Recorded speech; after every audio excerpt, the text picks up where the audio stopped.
Bonjour à toutes et bonjour à tous, soyez les très bienvenus dans cette vidéo. Je vais vous expliquer comment interpréter les cartes positives et négatives selon si elles sortent en positif ou en négatif dans un tirage. Je vais m'expliquer, mais c'est juste pour vous donner un titre, quoi, le gros, voilà. Si vous ne me connaissez pas, n'hésitez pas à aller faire un tour sur ma chaîne YouTube parce que vous allez trouver tout un tas de contenus sur la cartomancie, sur le tarot, sur l'oracle du Tao, mais sur la cartomancie en général aussi. Vous pouvez également aller sur mon site internet où vous avez des ressources gratuites de cartomancie et où vous pouvez aussi suivre des formations en ligne ou prendre des cours particuliers, etc. Alors, comment on va faire? Déjà, ce qu'on va faire, c'est qu'on va prendre, je vais vous expliquer avec un tarot et avec un oracle, comme ça, je suis sûre que tout le monde comprend et que j'ai perdu personne en route. Bien sûr, il va s'agir que de ma perception et de ma façon de fonctionner ou de ce que je peux vous apporter comme tuyau, mais ce n'est pas du tout exhaustif ni limitatif. C'est à vous de voir si ça vous parle ou si ça vous parle pas et de faire en fonction. On est parti!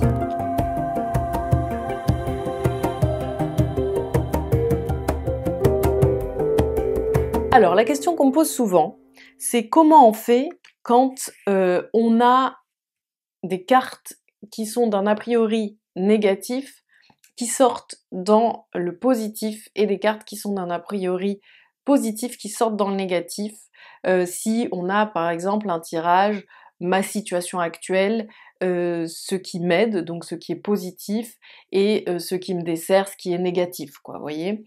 Ou alors, si je fais tel choix, mettons si j'achète cet appartement, quel serait l'avantage et quel serait l'inconvénient? Et du coup, l'avantage, on s'attend à une carte plutôt positive, et l'inconvénient, on s'attend à une carte plutôt négative. Or, des fois, il arrive que ce soit l'inverse, et du coup, ça peut nous dérouter. En tout cas, c'est ce qu'on m'a demandé comme question. On va commencer à voir comment on fait avec un oracle, sachant que les oracles sont très divers et variés, et que là, moi, je vais vous donner l'exemple avec l'oracle du soleil, ce qui veut dire que ce que je dis pour cet oracle n'a pas valeur de vérité pour tous les oracles, mais il se trouve que l'oracle du soleil, il n'y a pas la position inversée ou à l'endroit à l'envers, quoi, si vous préférez, puisque le dos des cartes, on voit très bien si c'est à l'envers ou à l'endroit, et que en général il a été conçu pour être tiré à l'endroit.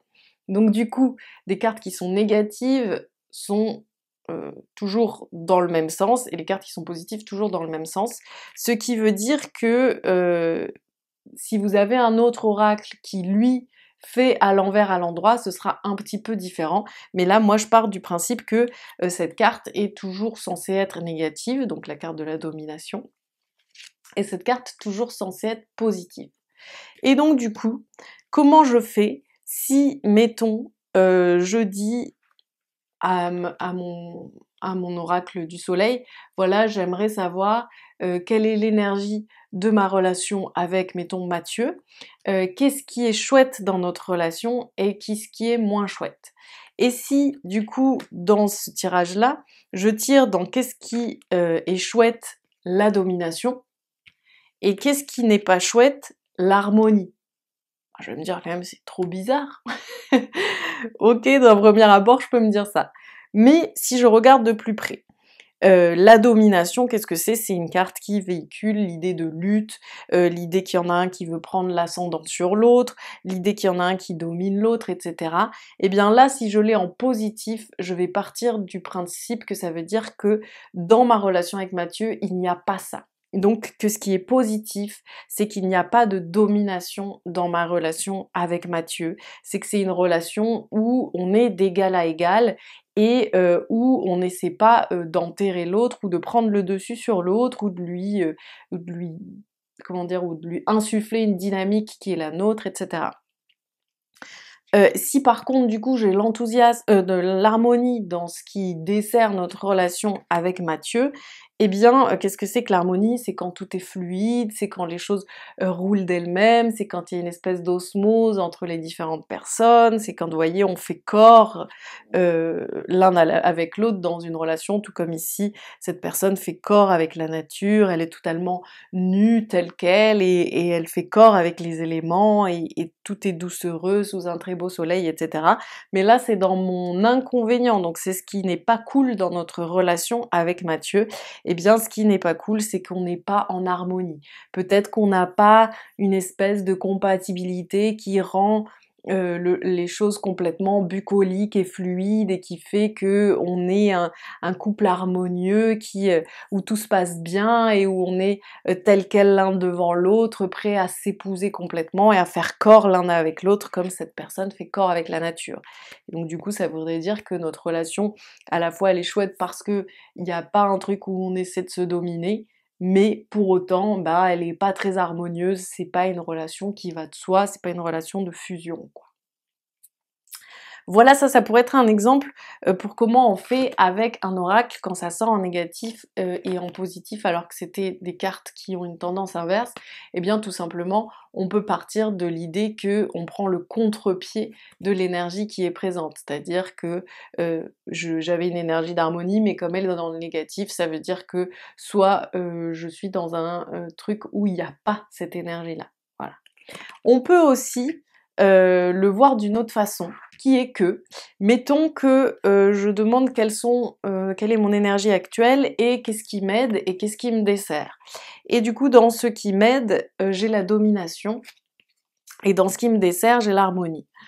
Eh bien, ça pourrait être aussi que ce qui m'aide, c'est que je ne suis plus dans la lutte, et je ne me fais plus dominer par les autres. C'est-à-dire que c'est quelque chose, dans une énergie qui pouvait être toute proche de moi parce que j'y étais il y a pas si longtemps, mais là, ça y est, j'en suis sortie, et je ne suis plus là-dedans, donc du coup, l'oracle vient parler de cette énergie, puisqu'elle elle est dans mes actualités énergétiques, et pour moi, elle a une valeur importante vu que je viens de la traverser, mais ça y est, c'est plus là, c'est derrière moi.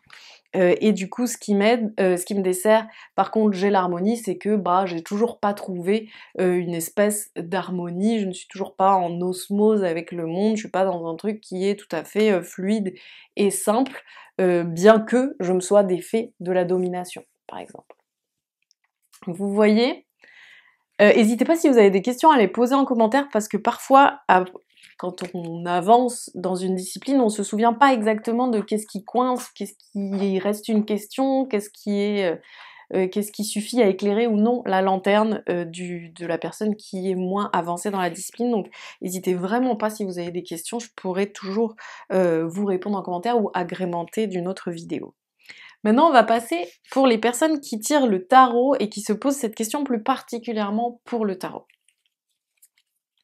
Du coup, on va passer à la même question version tarot. On va partir du principe que je tire toutes les cartes dans leur sens, pas, vous savez, à l'envers, à l'endroit. Je les tire toutes à l'endroit, et je fais à l'intuition ou à comment elles sont placées dans le tirage pour savoir si elles apparaissent en positif ou en négatif. Pour les personnes qui tirent en inversé, ce sera pas exactement pareil, mais là moi je parle pour les personnes qui tirent tout à l'endroit. Si je tire du coup un tirage sur un appartement que j'ai envie d'acheter, et je tire dans l'avantage à acheter cet appartement, un 5 des deniers. Ça paraît bizarre à premier abord, puisque le 5 des deniers va plutôt me parler d'une période où je suis sans le sou, ou alors où j'ai plus de boulot, ou alors j'ai plus de maison, et du coup c'est étonnant de l'avoir dans un avantage si je prends tel appartement. Eh bien non, puisque logique, l'avantage si je prends cet appartement, c'est que j'ai une maison, c'est que je ne me sens plus à la rue, c'est que je me sens plus dans la misère, dans la galère. Peut-être que juste avant, j'étais en train d'aller de canapé en canapé chez mes potes avec ma valise, mon truc, pour essayer de déranger personne, en même temps en me sentant un peu de trop parce que je commençais à être pesant du fait que ça fait un moment que j'ai pas de chez moi. Eh bien, ça paraît logique que l'avantage d'acheter cet appartement, c'est que ça y est, j'ai un chez moi, je suis plus dans la galère. L'inconvénient, si je l'achète, je tire le 6 des bâtons. ça paraît bizarre d'avoir le 6 des bâtons dans l'inconvénient.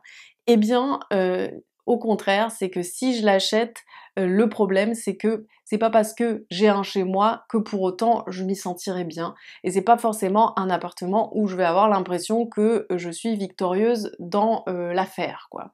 Peut-être que cet appart au quotidien va plutôt me donner l'impression soit d'être pauvre, soit d'être galérienne, peut-être que, je sais pas, il y a des trucs à la con qui vont me déranger, par exemple peut-être qu'il va pas être très lumineux, donc je vais un peu avoir l'impression d'être dans une grotte ou dans une cave, et ça va pas me donner une impression au quotidien d'être dans mon succès, d'être bien, d'être en possession de mes moyens, etc., d'être dans un épisode de ma vie victorieux, quoi, vous voyez.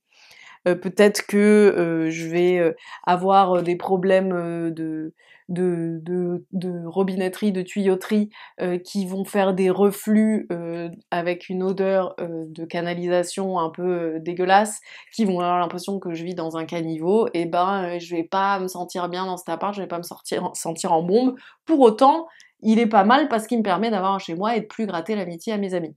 Vous voyez, c'est un peu ça qui est possible là, avec cette question euh, de qu'est-ce qui, de qu'est-ce qui est un avantage ou un inconvénient alors que les cartes étaient positives et négatives.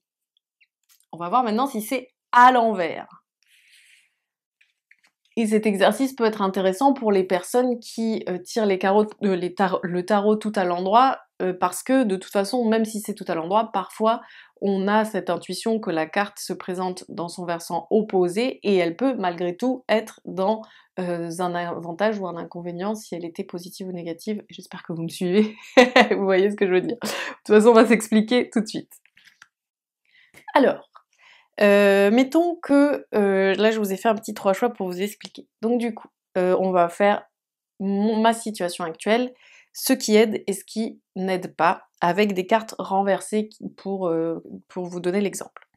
Alors, donc là on part du principe qu'on tire le tarot en utilisant le sens à l'endroit, à l'envers des cartes. On va avoir, mettons que je suis dans une période de l'étoile, donc une période de guérison, une période où je suis peut-être en train de me reconnecter à une certaine forme d'espoir, de bien-être, où j'ai envie de faire un travail sur moi pour aller mieux, où j'ai besoin un peu de me réharmoniser, de me recentrer sur moi, de me faire du bien, de me ressourcer, etc. J'ai ça dans ma dynamique générale.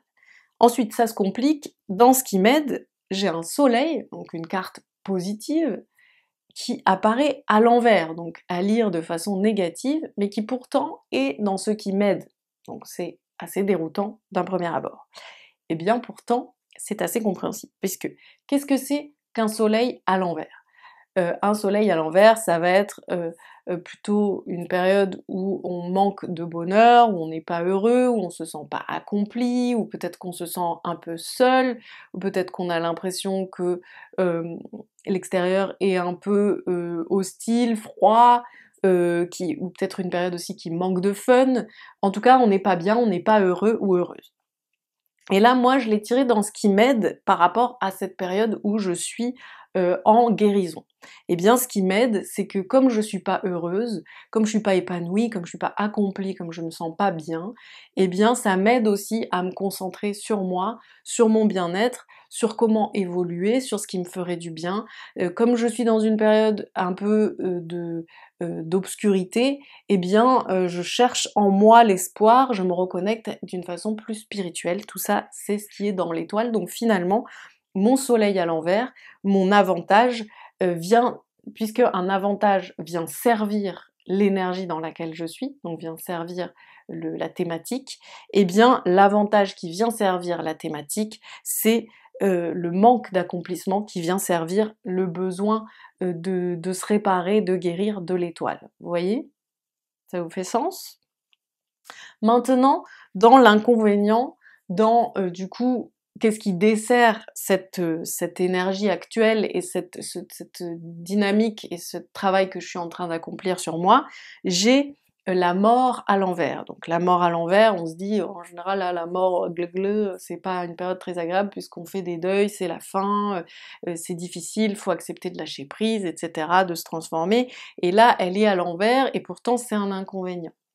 eh bien c'est un inconvénient, puisque dans une période où j'essaie de travailler sur moi-même, où j'essaie d'évoluer et où j'ai envie de changer ma vie puisque je ne suis pas heureuse, soleil à l'envers, eh bien je suis freinée par le fait que ce n'est pas une période de transformation où vraiment les choses se clôturent et où je peux fermer des chapitres, mettre fin au passé pour aller vers un renouveau. Donc je ne suis pas dans la mort. La mort à l'endroit, ça aurait été, vas-y, ça fait mal, mais on passe à autre chose, on dégage du terrain, on fait du tri, on change, on est dans une transformation radicale. Là, du coup, non, je suis dans une période qui se poursuit, donc je peux pas fermer des gros dossiers, je suis obligée de continuer dans le trajet actuel, dans la dynamique actuelle, et du coup c'est plus difficile d'être en train de guérir, de vraiment se réharmoniser quand on doit garder une certaine forme de continuité, vous voyez. C'est plus facile d'opérer une guérison quand on est dans une période de phénix où on transforme tout et de toute façon on est en train de tout changer, vous voyez. Donc là, notre mort finalement, elle pourrait être par exemple, si je ramenais à des choses plus concrètes pour être sûre que vous compreniez, mettons que je me rends compte que je suis pas épanouie au niveau professionnel, je me rends compte que j'ai été blessée par le comportement de certaines personnes, etc. Et en plus, au quotidien, je me sens pas bien parce que je suis entourée de collègues pas ouf, pas très sympas, etc. Mais il faut que je finisse mon CDD qui dure encore 6 mois.